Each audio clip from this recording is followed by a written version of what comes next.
F1 fans were flabbergasted to say the least when it comes to the new changes in F1 2022 season.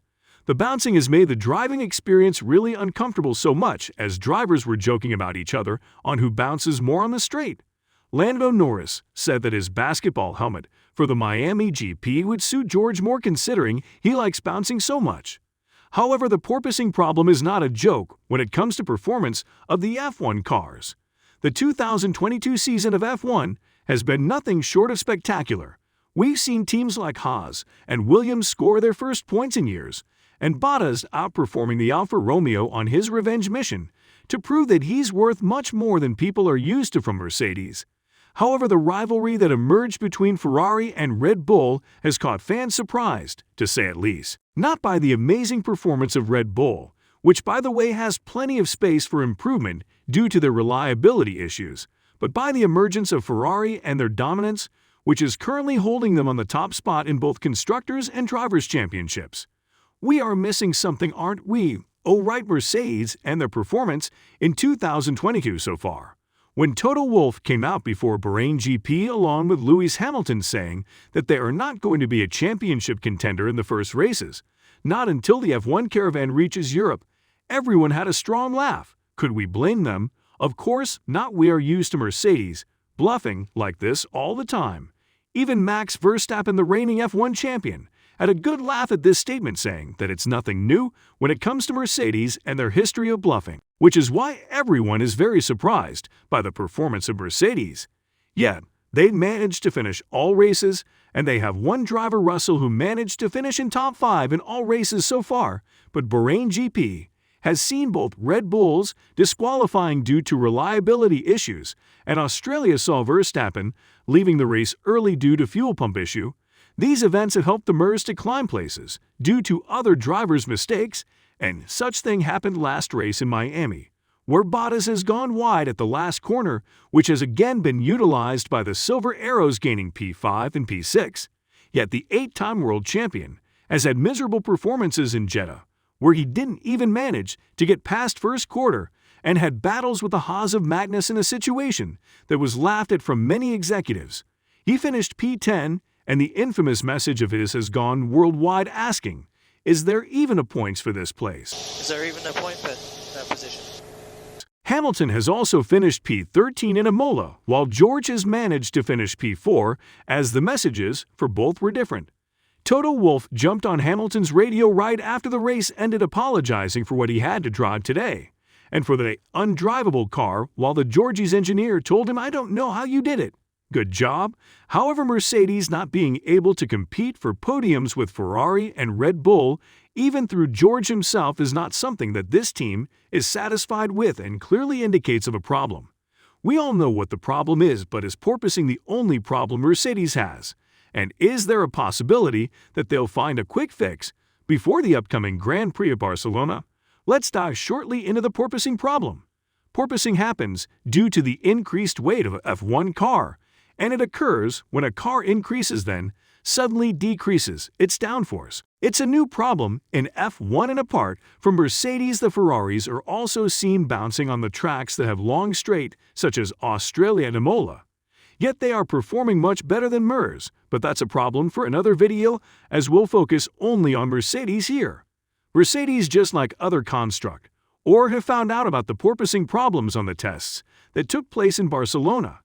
Many team principals, such as Binetto, said that this isn't a problem that can be addressed straightforward, and as a novelty in the F1 world, the fix wouldn't be easy. Out of all the teams, it seems like porpoising is hurting the W13 of Mercedes the most. So what does Mercedes have to sacrifice as a result of the porpoising problem? The W13 runs much higher than it's supposed to in order to diminish the effects of porpoising. However, this results in much slower lap times due to increased drag and decreased downforce, something that should not happen in an F1 car. On the other hand, Mercedes seems to have a bigger problem when it comes to increasing the temperature of new tires right after pit stop, which was shown by their extremely slow times right after a pit stop. Mercedes principal Toto Wolff has said that the teams plan to bring updates at Barcelona GP, with most of them being focused on the porpoising problems. The team is convinced that if they can fix the porpoising problem and manage to run the car a little lower than the current situation then, that will unleash a boost in its speed. However, one couldn't wonder but ask, is the porpoising problem the only one that Mercedes needs to fix to boost their performance? The answer is no, it's not. Mercedes also needs to fix the problem with the floor design, as it's much different compared to other manufacturers. It seems like their design doesn't work well with this year's adding of simplified suspension systems, which have replaced the hydraulic suspension from last year. And as mentioned above, Mercedes have already sacrificed a huge amount of ride height to reduce the porpoising effects so far without any significant effects. However, the Silver Arrows have high hopes for the upcoming GP in Barcelona. According to them, the previous GP in Miami has contributed significantly to making a big step towards improvement for the upcoming GP. Most of the potential updates happen on Friday at the practice sessions. Miami GP has brought out the best out of Mercedes engineers, as their performance on free practices was phenomenal to say at least. They seemed like they would fight for top spots the next 2 days. However, that wasn't accomplished from them, as they went on to finish P5 and P6 on Sunday with a mediocre qualification, result that saw George finishing P12 on Saturday.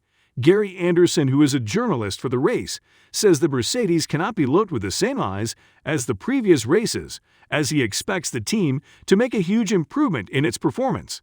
However, he leaves the benefit of the doubt, as he believes that there is a chance that this update could be another confusing piece of the puzzle that makes it all even harder to understand. Another interesting news that came out these days is that Mercedes hasn't excluded the option to revert to Barcelona test car design. Mercedes has 2 distinct prototype cars for this year, as the current version is being referred to the evolution of what fans were able to see in Barcelona testing. The other version of the car has suffered a significant upgrade at the second test in Bahrain, with reducing the volume of the side pods. Therefore, it seems like Barcelona GP will be the D-Day for the Silver Arrows, as Toto Wolff said that he is annoyed to always announce that they'll gather data and see where they'll go from there, referring to this as a science, not mystics. With them testing the original design in the first test in Barcelona, they are hoping that the upcoming race weekend will give them real rolling road data for comparison.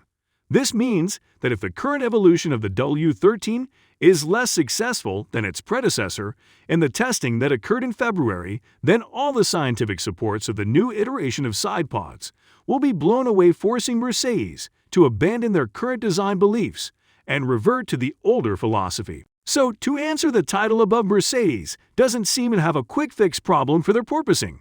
First, it's because the porpoising itself is not the only problem for their weak performance, and seeing how Ferrari lives with it, they may look at other problems that need to be fixed first, such as their floor side pods, or adjusting the height ride for optimal porpoising decrease. On the other hand, you have Ferrari and Red Bull absolutely escaping away with their performances. Mercedes have had some luck when it comes to championship points, because Sainz has failed to finish in the points bracket 2 times this season, so the gap isn't as big as the performance itself. Therefore, the line is most dangerous when he's pushed at a wall, and we know what Hamilton's capable of when he's challenged. Last year was probably the most interesting year in F1 history, with both drivers going even in points at the last GP. However, the Mercedes were quite dominant throughout the whole season with Red Bull and haven't had any reliability nor speed issues, unlike this year. So to say that this season will bring out the best of all teams is just an understatement from our side. Nobody knows what will happen, and as many F1 fans love to say, it isn't over until the fat lady sings. So let's see what the Spanish GP brings ahead for Mercedes. We hope that you liked the video, and it would mean a lot if you leave a like, subscribe, and turn on the notifications so you'll know when we release a new video explaining some novelty or interesting stuff for F1. As a growing channel, we'd really appreciate your honesty and critiques, so we like to read your comments and upgrade ourselves with every video passing by.